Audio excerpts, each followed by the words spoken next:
A Cincinnati man who lost his wife in a deadly car crash is now suing the woman's former employer. He blames them for what happened. Jim Jasper says the hospital where she worked as a nurse worked her to death with long hours and no breaks. Beth Jasper crashed her car last March while she was driving home after a 12-hour shift at Cincinnati's Jewish Hospital.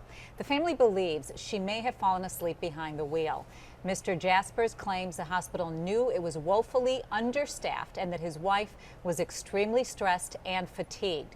In addition to seeking damages, Jasper says he wants the hospital to change its practices as well. It needs to change. You know, these nurses cannot be treated this way. You know, the patient care, is an issue.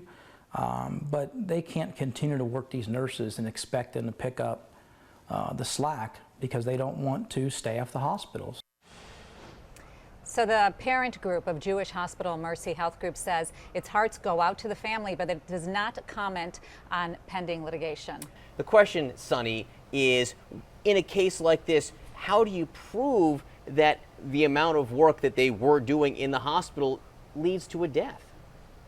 Yeah, John, are you sure you're not an attorney? Because that's really the crucial issue here, right? How do you prove that the causal nexus? How do you prove that her not sleeping is the reason why she got into the accident? But I've got to tell you, I wouldn't go so far as to say she has no case. I would never go so far as to say she can't prove that, or her family rather can't prove that, because there is some precedent for it. Remember, I say in the years 2007, 2011, the Mayo Clinic did do a study on medical residents and their lack of sleep, right. And 11% reported that they got into car accidents. I can tell you my own husband, as a surgical resident, got into car accidents because of the lack of sleep. And that certainly did lead to a mandate where new residents, new doctors can't work for more than 16-hour shifts. So I think there's precedent for a case like this, and I think it's time, far time, that we need to treat our medical professionals more humanely, because not only can medical errors arise, death by car accident can also arise.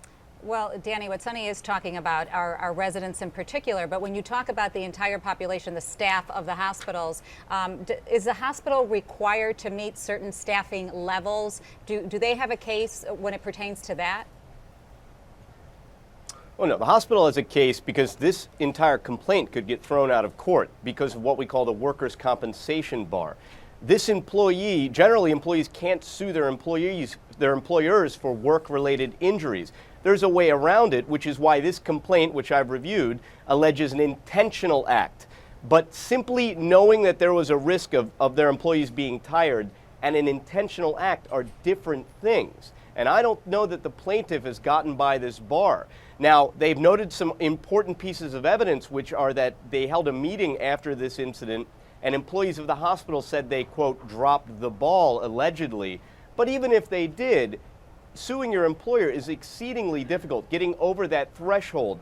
And it's going to be difficult for this plaintiff to prove that the hospital intentionally caused her lack of sleep and overworked her.